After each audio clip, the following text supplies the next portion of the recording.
A substância pura está fundida. Quando eu falo isso, eu estou dizendo que uma substância que eu vou usar como exemplo aqui, na eletrólise ígnea, a substância está fundida. Aqui vamos colocar como exemplo o cloreto de sódio, NaCl. O NaCl, a temperatura ambiente, ele está no estado sólido. Só que o NaCl, como qualquer outra substância, ele tem ponto de fusão, tem ponto de ebulição. Quando eu falo fundido, é que ele atingiu a temperatura em que ele começa a passar do estado sólido para o estado líquido. Ocorrem fenômenos bem interessantes nesse caso aqui. Bora dar uma olhada? Se eu fosse escrever de maneira bem grosseira, pelo que nós já havíamos aprendido anteriormente, eu escreveria assim: NaCl, que está no estado sólido, quando sofre um aquecimento, ele se transforma em Na+, e Cl-. Concorda comigo? E essa equação está certa, só que ela é incompleta. Tudo bem? Quando tu faz esse tipo de eletrólise ígnea, tem que escrever as semi-reações. Semi-reações. Tem que escrever como é que o cara... O que significa semi-reação, Henrique? Significa que tu tem que escrever o porquê ele se transforma em Na+. Por que ele se transforma em Cl-. E não esquece que quando eu falo eletrólise ígnea, significa que eu coloquei um eletrodo dentro do sal. Esse eletrodo começou a esquentar o sal e começam a ocorrer algumas reações bem interessantes. Tá bom? Vamos colocar as reações que ocorrem no cátodo. O que é o cátodo? É onde ocorre... Quando eu falar cátodo e ânodo, você vai pensar assim. Cátodo é o local onde ocorre redução. Ânodo é o local onde ocorre... Já aprendemos isso em química. Primeiro, vamos descrever as equações aqui. Meu objetivo será... Escreva. O meu exercício é esse. Letra A. Escreva a equação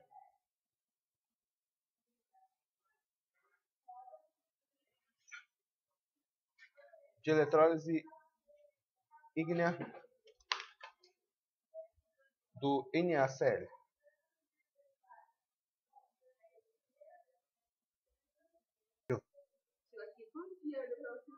Escreva a equação de eletrólise ígnea do NaCl. Primeiro você escreve a equação teórica. NaCl, com aquecimento, ele se transforma em Na+, e Cl-. Em seguida, você deve escrever a primeira equação do cátodo. O que é a equação do cátodo? É o cara que sofre redução. O que é a equação do cátodo? É o cara que sofre redução. O que significa sofrer redução? Presta bem atenção. O Na+, primeiro começa assim. O Na+, para sofrer redução, o que tem que acontecer com o Na+? Para sofrer redução, ele tem que ganhar e se transformar em...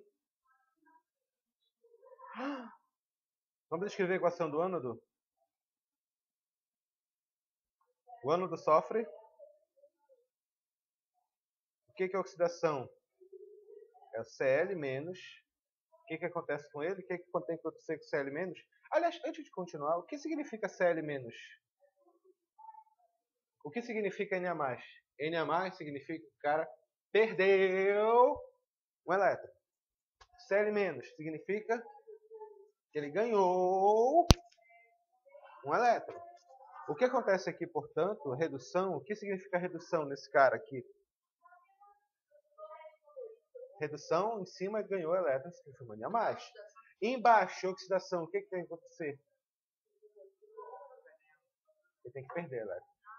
Assim, ó, desse jeito. Cl2,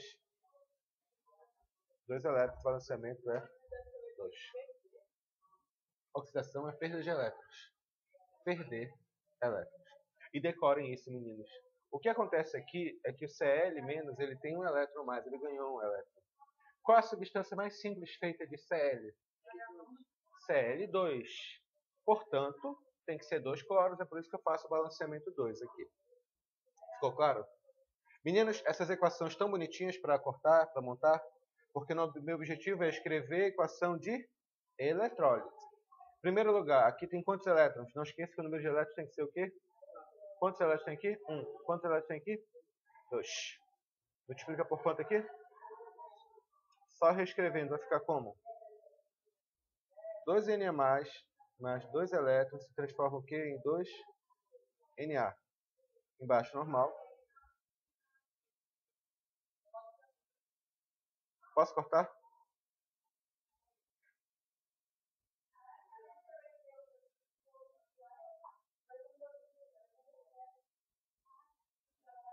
Meninos, deixa eu só esclarecer algo aqui para vocês. Essa setinha indica que o cloro foi produzido no estado gasoso, ele começa a borbulhar. O que acontece nessas semi-reações aqui é que essa primeira reação que eu coloquei, recapitulando aqui, NaCl é chamada equação básica, equação simples, que é a equação de dissociação dos íons Na+ e Cl- que compõem o cloreto de sódio. Concorda comigo? Mas isso aqui, esse negócio que eu desenhei amarelo, coloquei amarelo aqui, é apenas uma referência para escrever o que o problema pede. O problema pede qual é a equação de eletrólise ígnea do NaCl. Você tem que escrever duas equações, a equação do cátodo e a equação do ânodo. Quem é a equação do cátodo? A equação do cátodo é o cara que sofre redução. O que significa redução? O cátodo sempre se refere ao cátion. Escreva isso daí. O cátodo sempre se refere ao cátion. E o ânodo sempre vai se referir ao ânion. Para a gente não confundir, para a gente não fazer errado essa equação. Com respeito ao cátodo, lembrando lá de eletroquímica, o que é o cátodo? Ele sofre redução. Então, é o cátion sofrendo redução. O que significa o cátion sofrer redução? Significa que ele ganhar elétrons. Como no caso do cátion aqui é o Na+, significa que ele tem que ganhar um elétron, porque a carga mais 1, portanto, vai ficar Na0. O ânodo, tem que ver o ânodo, sofre oxidação. O ânodo se refere ao ânion, que é o Cl-. Cl- significa que ele ganhou um elétron, ele está com um elétron a mais. Se ele sofre oxidação, significa que ele tem que perder esse elétron para formar o Cl2. Por que diabo Cl2? Porque é a substância mais simples. Porque não esquece que a reação de eletrólise ela forma novas substâncias. Qual a substância mais simples feita de Cl2, de cloro? É o Cl2. Lembra, halogênios é sempre 2, nitrogênios é sempre 2, metais é que é o cara sozinho. Então vai formar Cl2. Mas quantos cloros eu preciso, portanto, nesse caso? Eu preciso de 2 cloros. Ficou claro aqui? Faço o balanceamento. Como é que eu faço o balanceamento? Vai ficar aqui o balanceamento aqui 2, normal. Multiplica em cima por 2 para ficar bonitinho e está aqui. Essa equação que eu escrevi, meninos, equação mais simplificada, se chama eletrólise do NaCl. A eletrólise do NaCl é diferente de colocar o NaCl na água. Porque olha o que está produzindo. Está produzindo sódio metálico e cloro borbulhante. Não é que é lindo isso daí? Ficou claro aqui? A eletrólise ígnea só tem esse jeito de fazer. Nem o outro mais. Não tem como complicar, porque é sempre do mesmo jeito. Que muda são os íons, que muda são os cátions. A eletrólise aquosa, a gente vai ter que lembrar de algumas propriedades químicas para colocar. Porque na eletrólise aquosa, o sistema, o cátion e o ânion, eles podem reagir com a água. E quando eles reagem com a água, você vai ter que verificar quem é o ânodo e quem é o cátodo, tá bom? Baseado em reatividade, que eu vou ensinar para vocês agora, tá ok?